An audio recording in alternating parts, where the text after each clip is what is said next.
Halo, selamat pagi semuanya. Well, teman-teman pernah nggak sih dengar kata ukuran partikel?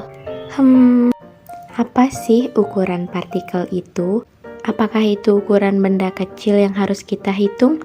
Hus, biar nggak salah tebakan, langsung aja ya kami jelasin.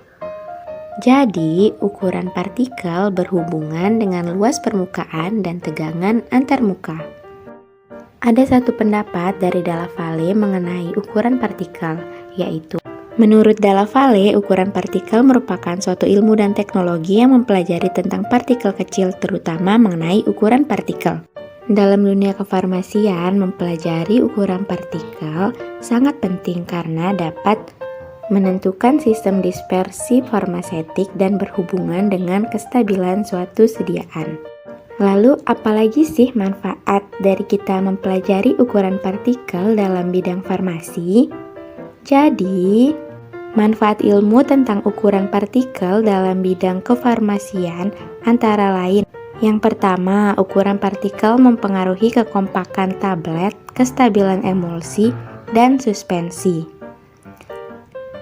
Kedua, ukuran partikel mempengaruhi pelepasan dari bentuk-bentuk sediaan yang diberikan baik dengan secara oral, topikal, parental, rektal, dan lain-lain. Jadi, sangat penting untuk kita belajar mengenai ukuran partikel. Nah, kalian tahu nggak alat-alat apa yang digunakan dalam menentukan ukuran partikel? Metode yang bisa digunakan pertama adalah pengayakan. Alatnya adalah pengayak. Pengayak ini digunakan untuk pengukuran derajat halus serbuk untuk sebagian besar keperluan farmasi yang tujuannya meningkatkan penyerapan obat dalam saluran cerna. Yang perlu diingat ketika menggunakan metode ayakan adalah ukuran partikelnya, yaitu nominal yang kurang dari 100 mm. Pengayak ini terbuat dari kawat dengan ukuran lubang tertentu. Dalam metode pengayakan, terdapat istilah mesh yang digunakan untuk menyatakan jumlah lubang tiap inci linearnya. Metode kedua adalah mikroskop optik yang digunakan untuk mengukur partikel yang ukurannya berkisar dari 0,2 mikrometer hingga 100 mikrometer. Bentuk sediaan yang bisa diukur dengan menggunakan metode ini adalah suspensi dan emulsi. Cara kerja dari mikroskop optik ini adalah dengan mengencerkan terlebih dahulu suatu emulsi dan suspensi, kemudian diletakkan di slide. Selanjutnya, di bawah mikroskop diletakkan mikrometer untuk melihat ukuran partikel sediaan tersebut. Hasil yang terlihat di dalam mikroskop tadi diproyeksikan ke layar di mana partikel-partikel tersebut lebih mudah diukur, atau pemotretan bisa dilakukan dari slide yang sudah disiapkan dan diproyeksikan ke layar untuk diukur. Nah, dalam metode mikroskop optik ini, pengukuran diameter rata-rata dari sistem diperoleh dengan pengukuran partikel secara acak di sepanjang garis yang telah ditentukan. Partikel yang tersusun secara acak diatur diameternya dengan frekuensi yang sama dalam berbagai arah, sehingga partikel tersebut dianggap sebagai partikel yang berbentuk bola dengan diameter yang sama. Kekurangan dari metode ini adalah yang pertama hanya bisa diperoleh dua dimensi dari partikelnya, yaitu panjang dan lebarnya saja. Kita tidak bisa mengetahui ketebalan dari partikel jika menggunakan metode ini. Kekurangan yang kedua adalah jumlah variasi ukuran yang dihitung juga memakan waktu yang lama serta variasi antar operatornya besar. Metode selanjutnya yang digunakan untuk menentukan ukuran partikel adalah metode sedimentasi.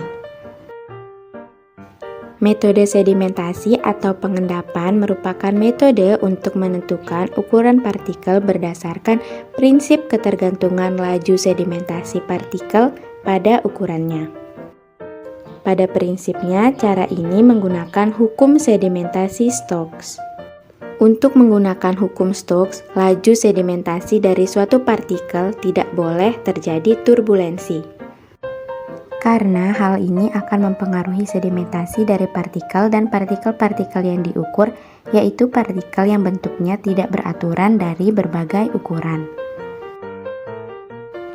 Cara kerja dari metode sedimentasi adalah dengan Yang pertama adalah sampel dimasukkan ke dalam bejana. Kemudian, sampel dikocok sampai homogen. Lalu diambil 10 ml sampel di berbagai interval waktu. Sampel tersebut diuapkan, ditimbang, atau dianalisis.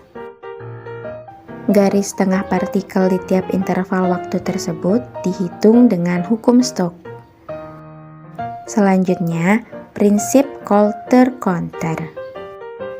Prinsip Coulter-Counter yaitu ketika sebuah lubang ditempatkan di antara dua elektroda dan penghantaran ini dimediasi oleh elektrolit konsentrasi rendah. Tahanan listrik akan terjadi pada lubang yang kemudian akan diukur.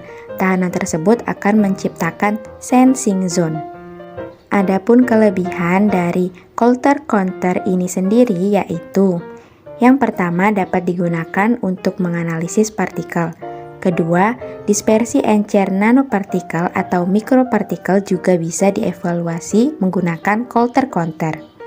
Ketiga, memiliki kepekaan tinggi, kemampuan untuk mendeteksi partikel yang sangat kecil dan informasi ukuran resolusi yang tinggi. Selanjutnya, kekurangan Coulter-Counter.